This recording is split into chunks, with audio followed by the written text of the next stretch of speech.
بات ہوئی تھی اور وہ چلے گئی ہیں بس خود گرفتاری دینے کیونکہ سزا سنائی دی گئی ہے اور ان کا خیال ہے کہ میں جیل سے ہی اریسٹ ہوں تو بہتر ہے۔ یہ بتائیے گا کہ آج آپ کے وکلاء نہیں پیش ہو سکے اور عمران خان صاحب نے کہا کہ میں نے 342 کی جو بیان ہیں وہ میں نے لکھ دیے ہیں، وکلاء کے بغیر نہیں دوں گا۔ آج بھی وکلاء نہیں پیش ہو سکے، کل بھی پیش نہیں ہو سکے۔ آج تو سر کوئی آپ کو ہائی کورٹ سے ریلیف نہیں ملنا تھا، کوئی وکیل نہیں پہنچا آپ کا سر؟ جی دیکھیں، جہاں تک کل کا تعلق ہے، کل وکیل پہنچے ہوئے تھے، کل انفیکٹ کافی کارروائی بھی ہو رہی تھی۔ میں خود گیا تھا اس کو دیکھنے کے لیے اور میرے سامنے ساری کارروائی ہوئی تھی۔ کل تو پورے بھرپور وکیل تھے۔ آج صبح جج صاحب نے 9 بجے کا ٹائم دیا تھا اور وکیل گئے ہیں۔ کل سائفر کیس کی بات ہو رہی ہے، صبح کے ٹائم جب سزا ہوئی اس وقت وکلاء نہیں موجود تھے۔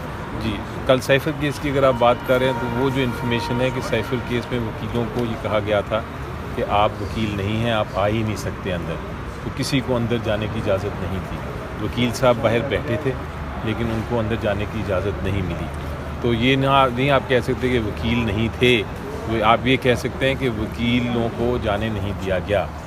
اور یہ جو اپیل فائل کریں گے سائفر کیس کے خلاف، اس میں اس بات کا ذکر ہوگا اور جو وکیل صاحب ہیں عمران خان صاحب کے اس ٹرائل میں، ان کا ایفیڈیوٹ بھی ساتھ لگے گا جو یہ بیان کریں گے۔ جہاں تک آج کا تعلق ہے، آج 8:30 بجے اناؤنسمنٹ ہو گئی، 9 بجے کیس لگ رہا تھا۔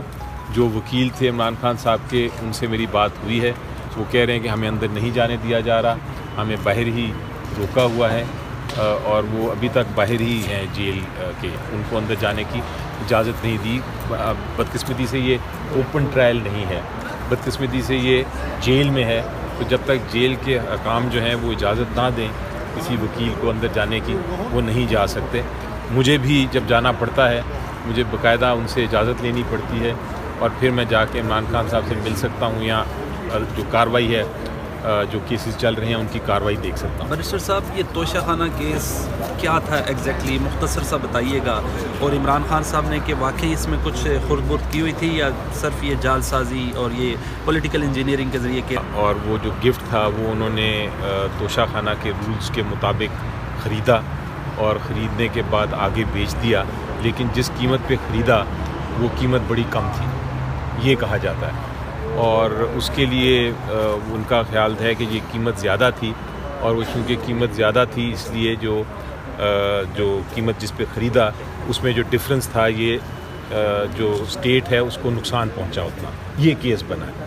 لیکن اس میں جو ایشو یہ ہے، جو پرابلم ان کو پروسیکیوشن کو جو مصیبت ہے وہ یہ ہے کہ جس نے کیلکولیٹ کیا،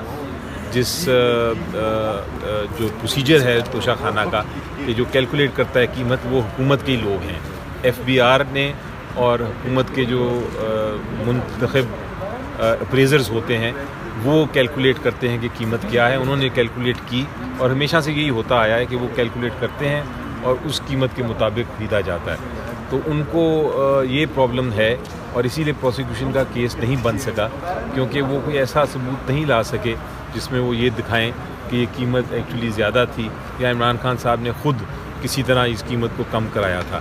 ایسی بات چونکہ نہیں ہے، اس لیے کیس میں کوئی میرٹس نہیں تھے۔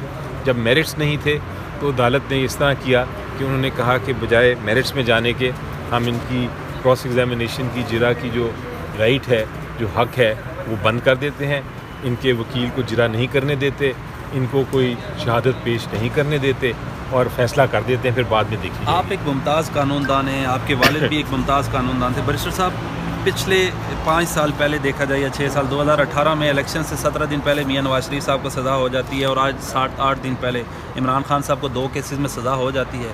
What's going on? کیوں آپ اس کو اسٹرینتھن نہیں کر رہے پارلیمنٹ کو؟ کیوں آپ استعمال ہوتے ہیں؟ آپ اس کے بعد آئے 3.5 سال، پی ٹی آئی کے لوگ تو مٹھائیاں بانٹ رہے تھے، جنرل فیض سے پولیٹیکل انجینئرنگ کرواتے رہے، کیوں اس کو اسٹرینتھن نہیں کی جو آج آپ کو نائل ہونا پڑ رہا ہے؟ گرفتاریاں ہو رہی ہیں، خاتون گرفتار ہو گئی۔ سر دیکھیں، آپ بالکل صحیح کہہ رہے ہیں، اگر پاکستان کی تاریخ دیکھیں اٹھا کے تو ہمیشہ جو ہمارا عدالتی نظام ہے اس کو استعمال کیا گیا ہے سیاسی انتقام کے لیے، اور یہ آج نہیں، یہ جب سے پاکستان بنا یہ ہو رہا ہے، اور بدقسمتی سے کوئی بھی اس کو ریئلائز نہیں کرتا کہ کل کو ان کی باری بھی آ سکتی ہے، کیونکہ یہ ایک ٹائم جو ہے وہ تبدیل ہوتا رہتا ہے، وقت ایک سا نہیں رہتا. کل کو کوئی اور آ جائے گا اور وہ پھر انتقام لے گا، پھر کوئی اور آ جائے گا پھر انتقام ہوگا. تو آپ کی بڑی اچھی بات ہے کہ کیوں نہیں ایک بار ہر کوئی سبق سیکھتا اور اس چیز کو ختم کرتا. کوشش ہو رہی ہے، لیکن اب ہم اس وقت بدقسمتی سے ایسے پوزیشن میں پہنچے ہوئے ہیں کہ ہمارا عدالتی نظام بھی جو ہے وہ بھی پریشان ہے، وہ بھی اس میں بھی دراڑ ہیں. اور میری تو کاوش یہ ہوگی کہ اس نظام کو، ہماری عدالتی نظام کو ہم مضبوط رکھیں. اگر ہم اس کو مضبوط رکھیں گے تو الٹیمیٹلی رول آف لا جو ہے، جو یہ کہتا ہے کہ ایک قانون ہر ایک کے لیے ایک ہی ہونا چاہیے، دو قانون نہیں ہونے چاہیے کہ ایک کے لیے کچھ ایک کے لیے کچھ، وہ انشاءاللہ قائم ہوگا. اس لیے کوشش ہماری یہ ہونی چاہیے کہ ہم اپنی عدالتی نظام کو اور اسٹرانگ کریں، پھر رول آف لا بنے گا، پھر اس طرح کی حرکتیں نہیں ہوں گی. بہت شکریہ بیرسٹر علی ظفر عمران خان صاحب کے وکیل میرے ساتھ موجود ہیں. اپنے میزبان بلال عباسی کو مجھے اجازت اللہ نے.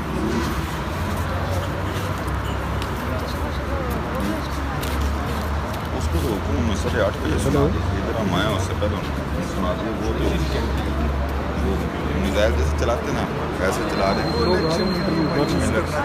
عامر خان یا سلمان صدر کو پکڑتے ہیں. کل لوگوں نے ریئیکشن نہیں دکھایا.